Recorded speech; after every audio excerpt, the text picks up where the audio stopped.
So today I get to work on the side of homesteading that everyone likes to romanticize, which is finally putting in a garden space. So what I'm going to work on today really is temporary, but it is cheaper than therapy. So that's what I'm going to work on. I'll show you what I have to work with and give you some updates along the way.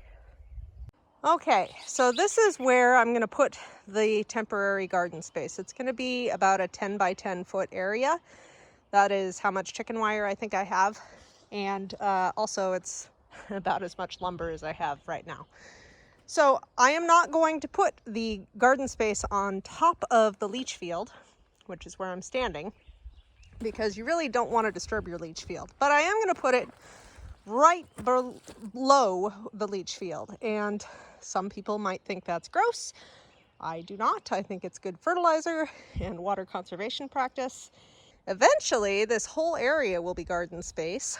There are some red bud trees that I have asked dear William to strategically leave for me.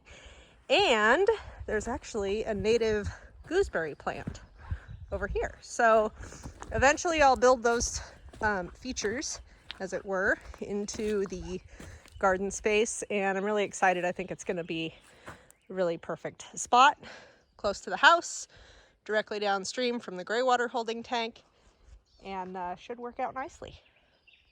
About 2 years ago, I picked up these redwood 1x8 boards.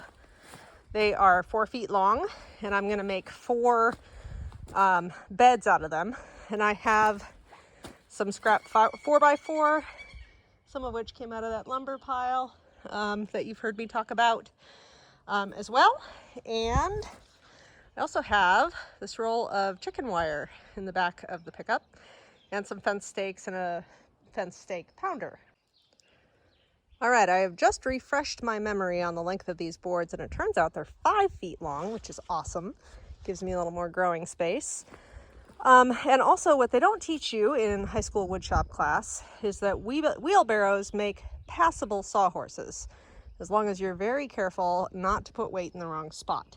So really, I'm just using this to raise my materials up. I'm not going to rely on them to keep me safe. So my short boards are 2.5 feet, which means I took a long board and cut it in half.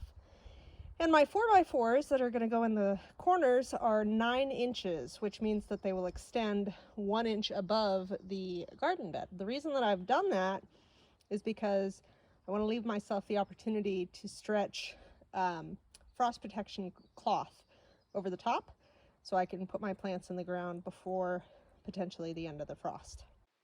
So after I put chicken wire on the bottom for moles and gophers and whatnot, and laid out my 4 beds, I filled them with dirt. This year I'm just using the dirt that is native to the area. It's more of an experiment than anything.